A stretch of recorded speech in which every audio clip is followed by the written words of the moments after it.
আসসালামু আলাইকুম ওয়া রাহমাতুল্লাহি তাআলা ওয়া বারাকাতুহু নাহমাদুহু ওয়া নুসাল্লি আলা রাসূলিহিল কারীম আম্মা বা'দ আউযু বিল্লাহি মিনাশ শাইতানির রাজীম বিসমিল্লাহির রহমানির রহিম শাহরু রমাদানাল্লাযী উনজিলা ফীহিল কুরআন হুদাল লিন-নাসি ওয়া বায়্যিনাতিন মিনাল হুদা ওয়াল ফুরকান ওয়া ক্বালা আন-নাবিয়্যু সাল্লাল্লাহু আলাইহি ওয়াসাল্লাম আল্লাহুম্মা বারিক লানা ফী রজব ওয়া শা'বান ওয়া বাল্লিগনা রমাদান। সামনে পবিত্র মাহে রমজান।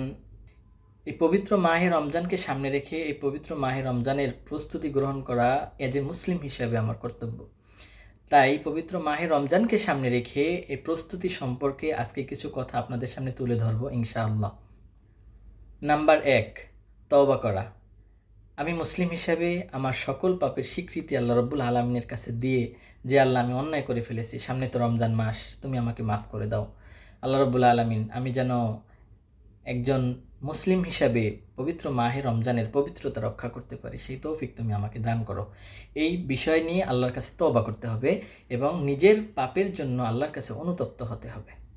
নাম্বার 2, পবিত্র মাহে রমজানের ফজিলত সম্পর্কে এজ এ মুসলিম হিসাবে আমাকে এটা অনুধাবন করা এবং জানা, এই বিষয়ে আমাকে চর্চা করতে হবে যে আসলে পবিত্র মাহে রমজানের ফজিলত কতটুকু এবং এই মাসে কি কি করলে কি কি ফজিলত আসে, এই সম্পর্কে এজ এ মুসলিম হিসাবে, একজন মুসলিম হিসাবে আমাদের জানা। এটা জানার জন্য অনেক বড় আলেম হতে হয় না, বা এটা জানার জন্য অনেক পণ্ডিত হতে হয় না। আপনি এজ এ মুসলিম হিসাবে এটা আপনার জানা কর্তব্য। 3 নাম্বার, ক্ষমা লাভের জন্য আল্লাহর কাছে প্রতিজ্ঞা করা, নিজের কাছে প্রতিজ্ঞা করা যে আল্লাহ, পবিত্র মাহে রমজানে আমি যেন ক্ষমা পেতে পারি। পবিত্র মাহে রমজানেতে তুমি অনেক মানুষকে ক্ষমা করে দিবে, তাদের সাথে তুমি আমাকেও ক্ষমা করে দিও এবং সেই ক্ষমাকারীদের ভিতরে যেন আমি সামিল হতে পারি, সেই প্রতিজ্ঞা নিজের ভিতরে করতে হবে। 4 নাম্বারে, আমরা মুসলমান অথচ অনেক সময় অনেক কারণবশত আমাদের রোজা ভঙ্গ হয়ে যায়, ফরজ রোজা। সে ফরজ রোজাগুলো যদি আমার কখনো কাজা হয়ে থাকে, সেই কাজা রোজাগুলো এই পবিত্র মাহে রমজান শুরুর আগেই সেগুলোকে কমপ্লিট করতে হবে, কাজা রোজাগুলো আদায় করে নিতে হবে, যাতে করে পবিত্র মাহে রমজানের আগে আমার যেন কোনো কাজা রোজা বাকি থাকে না। কারণ হচ্ছে আল্লাহ রাসূল সাল্লাল্লাহু আলাইহি ওয়াসাল্লাম বলেছেন যে তোমার কাজা রোজাগুলো পবিত্র মাহে রমজান শুরুর আগেই তুমি শেষ করো। 5 নাম্বারে, নিজেকে ক্ষমাশীলদের ভিতরে অন্তর্ভুক্ত করতে হলে নিজেকে সকল প্রকার শিরিক থেকে মুক্ত করতে হবে এবং আল্লাহর কাছে নিজেকে বলতে হবে, আল্লাহ আমি সকল শিরিক থেকে মুক্ত হলাম, এবং নিজেকে সকল প্রকার হিংসা বিদ্বেষ থেকে নিজেকে মুক্ত রাখতে হবে। এরপরে আল্লাহর কাছে প্রতিজ্ঞা করতে হবে যে আল্লাহ আমি আর কখনো শিরিক করব না এবং নিজের ভিতরে কখনো অহংকার হিংসা আমার ভিতরে স্থান দেব না। আল্লাহ তুমি আমাকে কবুল করো। 6 নাম্বারে, পবিত্র মাহে রমজানের মাসলা মাসাইল সম্পর্কে আমাকে অবগত হতে হবে। একজন মুসলিম হিসাবে কোন কোন কাজ করলে রোজা ভঙ্গ হবে, কোন কোন কাজ করলে রোজা হালকা হয়ে যেতে পারে এবং কোন কাজটা ফরজ সেটা জানাও ফরজ, কোন কাজটা ওয়াজিব সেটা জানাও আপনার জন্য ওয়াজিব। এই বিষয়গুলো এজ এ মুসলিম হিসাবে আমাকে জানতে হবে। বর্তমান সময়ে এগুলো জানা অনেক কঠিন কাজ না, অনলাইন যোগাযোগ মাধ্যম আছে এবং আলেম আছে, তাদের কাছ থেকে আপনি জেনে নিতে পারবেন। 7 নাম্বারে, পিছনে যে রোজাগুলো চলে গিয়েছে আমার জীবন থেকে, সেই রোজাগুলোতে আমি আসলে সঠিকভাবে ইবাদত বন্দিগি করতে পারি নাই। ত্রুটি কোথায় ছিল, কেন আমি ইবাদত করতে সঠিকভাবে পারি নাই, সেই ত্রুটিগুলোকে চিহ্নিত করতে হবে।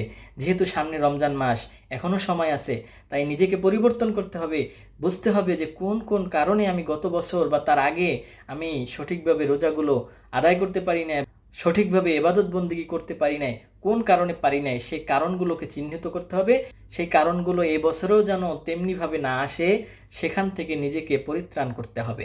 এবার নাম্বার 8, পবিত্র রমজান মাসের প্রতিটা দিন কি কি করব সেটা একটা রুটিন করতে হবে, সেটা একটা লিস্ট করতে হবে যে পবিত্র মাহে রমজানের 24 ঘন্টা সকাল থেকে সন্ধ্যা পর্যন্ত আমার কি কি কাজ থাকবে, অফিস থাকলে অফিসের ফাঁকে কি কাজ করতে হবে, ডিউটি থাকলে সেই ডিউটিগুলো কীভাবে পালন করব, এই যে কাজগুলো আমাকে রুটিন আকারে করতে হবে এবং কোন সময় কোন ইবাদতটা করব সেটা একটা রুটিন করা একজন মুসলিম হিসেবে কর্তব্য। 9 নম্বরে, পবিত্র মাহে রমজান আসার পূর্বে ইবাদত বন্দেগীর একটা রিহার্সাল করা, অর্থাৎ যারা সারা বছরে ইবাদত বন্দেগী কম করি বা করি না, অনেকে আছে নামাজই আদায় করে না, এবং রোজাও কখনো রাখে নাই, তারা এই পবিত্র শাবান মাসে বেশি বেশি করে নফল ইবাদত করা, ফরজ হুকুমগুলো সঠিকভাবে পালন করা, যাতে করে পবিত্র রমজান মাসে ইবাদত বন্দিগি করতে কোনো কষ্ট না হয়, সেই জন্য এই শাবান মাস থেকে প্রস্তুতি গ্রহণ করতে হবে। 10 নম্বরে, আমরা এখন বর্তমান সময়ে অনলাইন যোগাযোগ মাধ্যমের সাথে অনেক অ্যাডিক্টেড। তো বর্তমানে চাঁদ দেখার প্রতি আমাদের কোনো ইন্টারেস্ট নাই। ছোট সময় আমরা যখন ছিলাম, চাঁদ উঠছে কিনা সন্ধ্যাবেলা মাগরিবের আজান দিলি দৌড় দিয়ে যাইতাম যে আসলে চাঁদ দেখা যায় কিনা। কিন্তু বর্তমান সময়ে ধীরে ধীরে এটা বিলুপ্ত হয়ে যাচ্ছে। কিন্তু চাঁদ দেখা যে একটা সুন্নত, সেটাই আমরা অনেকে জানি না। শাবান মাসের 29 তারিখ থেকেই আল্লাহ রাসূল বলছেন, 29 তারিখ সন্ধ্যাবেলা তোমরা পশ্চিম আকাশে চাঁদ তালাশ করো, দেখো চাঁদ উঠছে কিনা।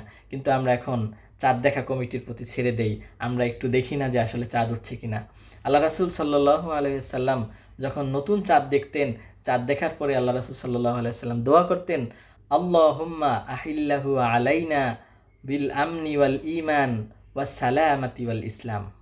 অর্থাৎ, হে আল্লাহ, নিরাপত্তা এবং শান্তি নিয়ে যেন এই চাঁদ আগমন করে।